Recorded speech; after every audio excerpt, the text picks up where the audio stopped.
সাল্লামকে মেরাজ করিয়েছেন। তাহলে এই মেরাজ সম্পর্কে আমাদেরকে জানার দরকার আছে না নাই? এই মেরাজ এখান থেকে আমাদের আমলের যদিও তেমন কোনো বিষয় নাই, কিন্তু এখানে বিশ্বাস ইমানটাকে মজবুত করার জন্য অনেক বিষয় রয়েছে। সেজন্য আমরা একটু মনোযোগ সহকারে শ্রবণ করব। ফের হাজিরিন, আল্লাহ সুবহানাহু ওয়া তাআলা এই মেরাজ সম্পর্কে কালামে পাকের 15 নম্বর ফারা 17 নম্বর সূরাতুল বনি ইসরাইলের শুরুতেই আল্লাহ তাআলা বলছেন, রব্বুল আলামিন বলছেন, আমি আমার প্রিয় নবী মুহাম্মদ সাল্লাল্লাহু আলাইহি ওয়াসাল্লামকে জমিন থেকে উঠিয়ে নিয়ে 7 আসমান ভেদ করে সিদরাতুল মুনতাহা পর্যন্ত নিয়েছে। আল্লাহু আকবার। দলিল হচ্ছে পবিত্র কোরআন। আল্লাহ সুবহানাহু ওয়া তাআলা বলছেন, সুবহানাল্লাযী আসরা বিআবদিহি লাইলাম মিনাল মাসজিদিল হারাম ليلا من المسجد الحرام إلى المسجد الأقصى الذي باركنا حوله আওয়াজ করে বলুন আল্লাহু আকবার।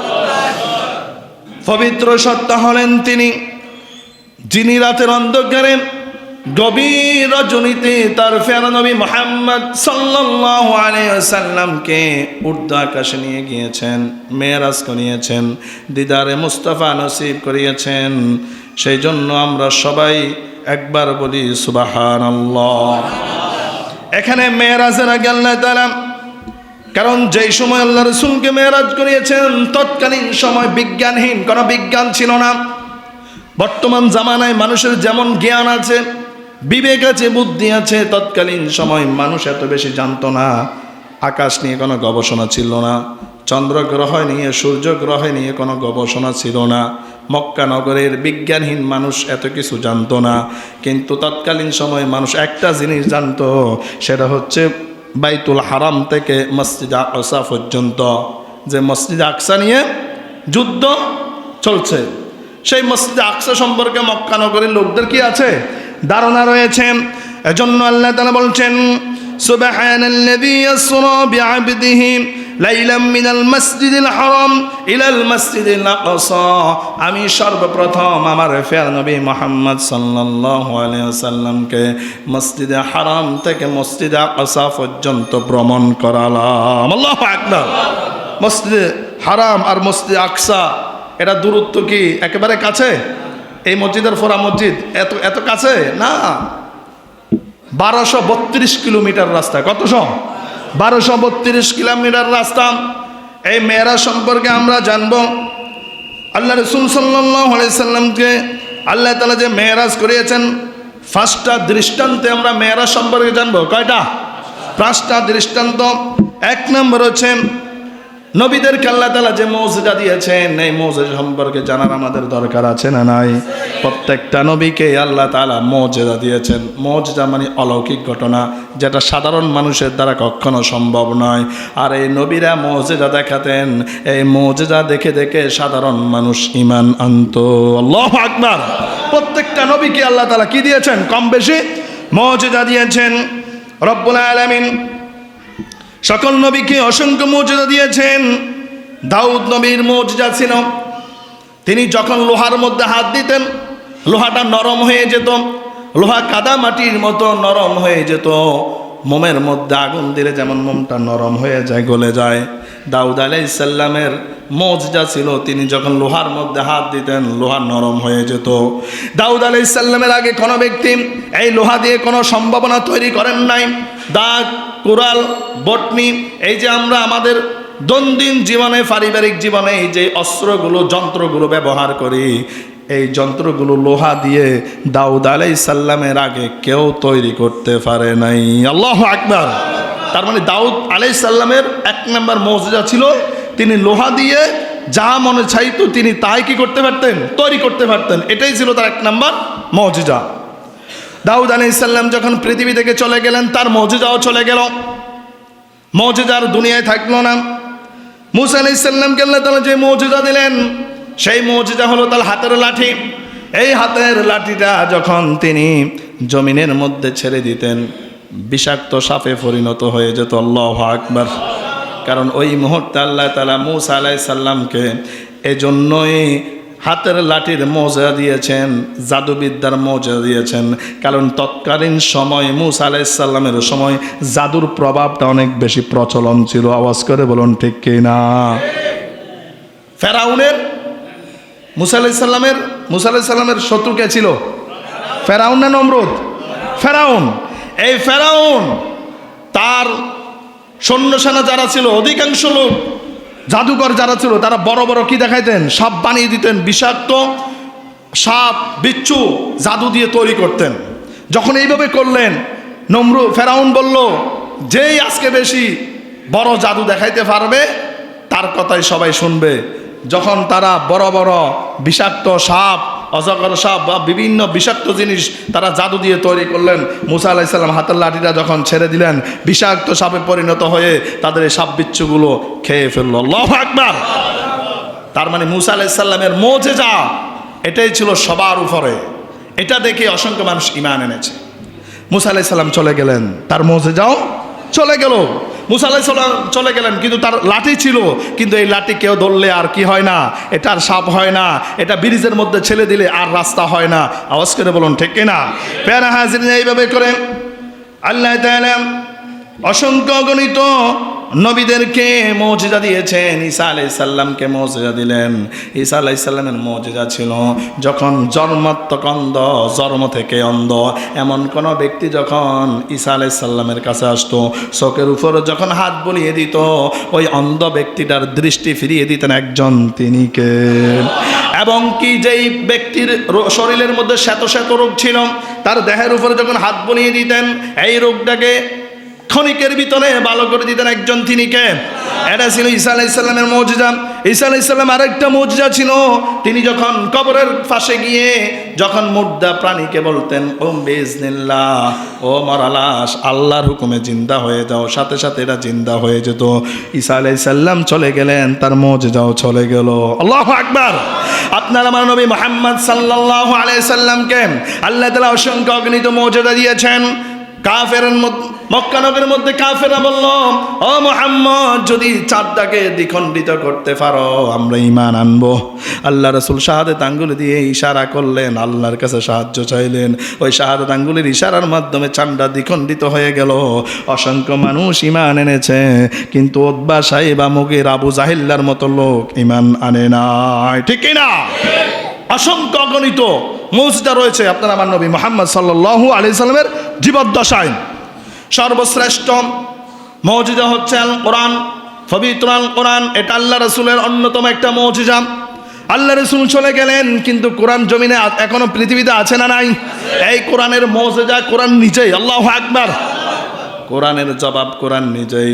দেখবেন অনেক সময় আমরা দেখি বাসা বাড়িতে, ব্যবসা প্রতিষ্ঠানে আগুন লাগে, সব কিছু জ্বলে ছারখার হয়ে যায়, কিন্তু আল্লাহর এই কোরআনের মধ্যে আগুন স্পর্শ করতে পারে না।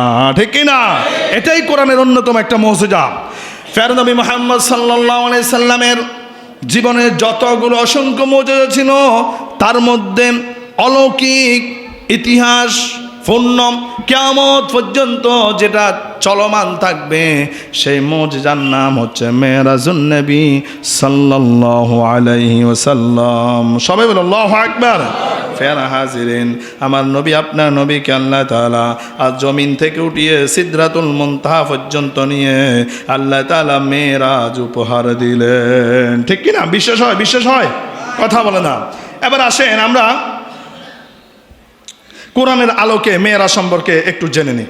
আল্লাহ সুবহানাহু ওয়া তাআলা দলিল দিচ্ছেন কালামে পাকের 15 নম্বর পারা 17 নম্বর সূরা, সূরাতুল বনী ইসরাঈলের একেবারে শুরুতে আল্লাহ তাআলা বলছেন, সুবহানাল্লাযী আসরা বিআবদিহি লাইলাম মিনাল মাসজিদিল হারাম ইলাল মাসজিদিল আকসাল্লাযী বারাকনা হাওলা লিনুরিয়াহু মিন আয়াতিনা ইন্নাহু হুয়াস সামিউল বাসীর। আওয়াজ করে বলুন আল্লাহু আকবার। পবিত্র হলেন তিনি।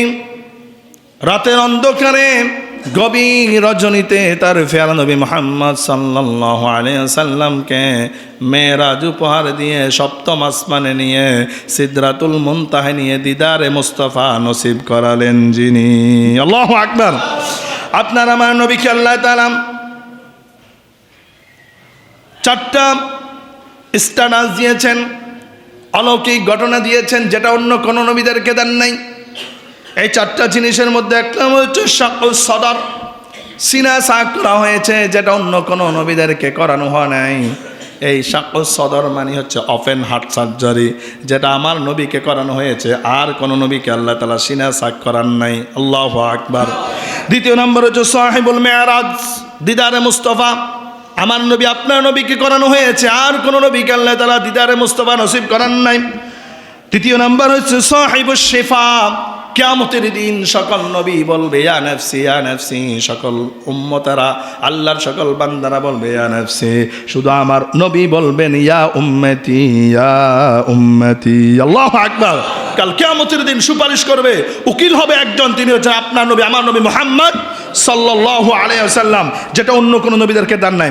চতুর্থ নাম্বার হচ্ছে সাহিবুল কাউসার। কিয়ামতের দিন সকল মানুষ প্রাণীর পানির পিপাসায় তৃষ্ণা মিটাবার জন্য কাতর হয়ে যাবে।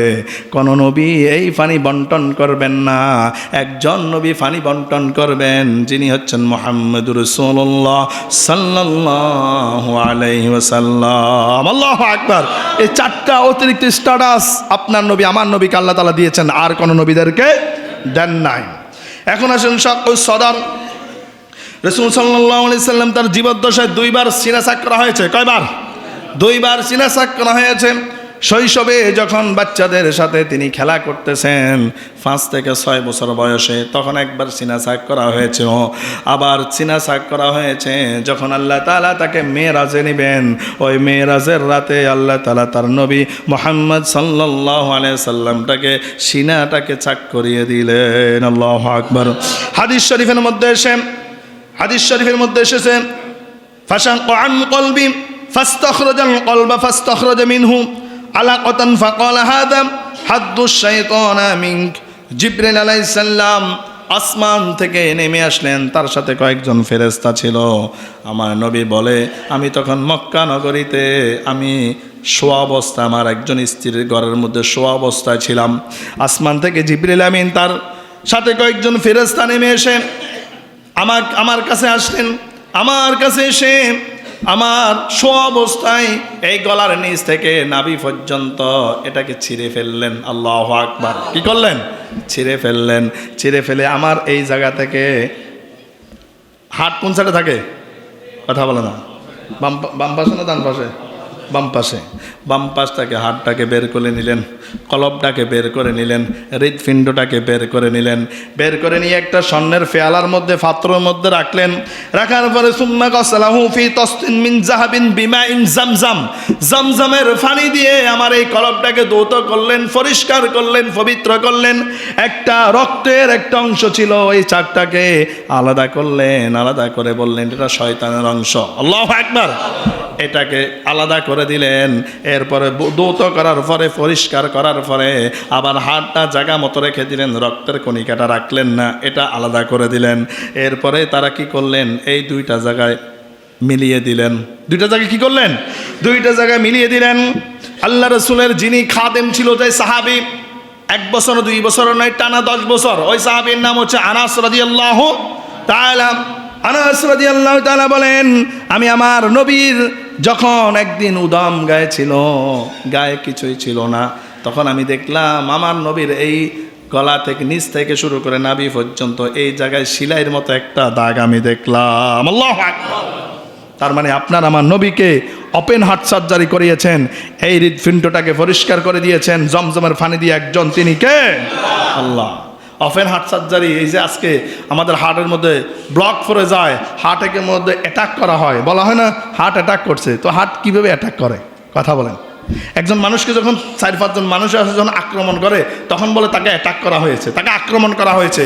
এই হার্টের রাস্তার মধ্যে যখন রক্তের কণিকাগুলো যখন জ্যাম বেজে যায়, চর্বি যখন বেজে যায়, তখন বলা হয় হার্ট কি হয়েছে? অ্যাটাক হয়েছে, মানে রাস্তাটা স্বাভাবিক না, এজন্য ওপেন হার্ট সার্জারি করা হয়, রিং বসানো হয়। আওয়াজ করে বলুন ঠিক কিনা? তাহলে এই গবেষণা চিকিৎসাবিদ কোথা থেকে এনেছে? ওই যে রাসূল আকরাম সাল্লাল্লাহু আলাইহি সাল্লামের এই সিনা সাক হাদিস থেকে এনেছে। আল্লাহু আকবার। সব জায়গায় আমরা কোরআন মানে হাদিস মানে, কিন্তু আমাদের ব্যক্তিগত জীবনে যেখানে মানলে আমরা জাহান্নামের আগুন হারাম হবে, জান্নাতের মেহমান হতে পারবো, সেখানে আমরা মানতে চাই না। আওয়াজ করে বলুন ঠিক কিনা? ফেয়ার হাজিরিন, এই ওপেন হার্ট সার্জারি সর্বপ্রথম 1993 সালে হয়েছিল। কত সালে? 1993 সালে এই হার্ট সার্জারি শুরু হয়েছিল। যেই ডাক্তার সর্বপ্রথম শুরু করেছিলেন সেই ডাক্তারের নাম হচ্ছে ডাক্তার ড্যানিয়েল হেল উলসিয়াম। তিনি সর্বপ্রথম ওপেন হার্ট সার্জারি করেন। কি করেন? ওপেন হার্ট সার্জারি করেন। এটা হচ্ছে 132 বছর আগের ঘটনা। কত বছর আগের ঘটনা? অনেক দিন না? অনেক দিন। কিন্তু আপনার আমার নবীকে আল্লাহ তাআলা যখন সিনা সাক করিয়েছিলেন, সেটা 100-200 বছর আগে নয়, সেটা হচ্ছে 1500 বছর আগে। আল্লাহু আকবার। কত হাজার বছর আগে? 1500 বছর আগে। তাহলে আমার নবীকে আল্লাহ তাআলা এমন জায়গায় পৌঁছে দিয়েছেন যেটা দুনিয়ার কোনো মানুষ সেখানে যাওয়া সম্ভব না। আওয়াজ করে বলুন ঠিক কিনা? ফেয়ারা হাজিরিন, এজন্য আল্লাহ তাআলা বলছেন আলাম নাশরাহ লাকা সাদরাক ওয়া ওয়াদা'না আনকা ওয়িজরাক। ও নবী, আমি কি আপনার বক্ষটাকে প্রশস্ত করে দেই নাই? আমি কি আপনার সিনাটাকে প্রশস্ত করে দেই নাই? আল্লাহু আকবার। আমি আপনার সিনাটাকে প্রশস্ত করে দিয়েছি, বক্ষটাকে প্রশস্ত করে দিয়েছি, আপনাকে আমি ফুত ও পবিত্র করে দিয়েছি। আল্লাহু আকবার। তাহলে আমরা সাক্ষ্য সদর সম্পর্কে প্রাথমিক একটু ধারণা নিলাম। এবার আসুন সাহিবুল মেরাজ। আপনার আমার নবীকে আল্লাহ তাআলা মেরাজ দিলেন। কি দিলেন? অনেক লম্বা ঘটনা। এই ঘটনাগুলো বলতে গেলে 1-1.5 ঘন্টা সময় লাগে। সংক্ষেপে একটু বলতেছি। আল্লাহ রাসূল সাল্লাল্লাহু আলাইহি সাল্লামের দুনিয়াতে আসার আগে তার বাবা মৃত্যুবরণ করেছে। তিনি যখন দুনিয়াতে এসেছিলেন, বাবা ছিল তখন? ছিল না। তার মানে তিনি এতিম। তিনি দুনিয়াতে আসার 4 থেকে 6 বছর বয়সে জনম দুঃখিনী মা, নাম কি? আমেনা। বলেন না, এই কথাগুলো জানতে হবে তো। আমার নবীর নাম কি? মুহাম্মদ রাসূলুল্লাহ সাল্লাল্লাহু আলাইহি সাল্লাম। নবীর বাবার নাম কি? আব্দুল্লাহ। নবীর মার নাম কি? আমেনা। নবীর মেয়ের নাম কি?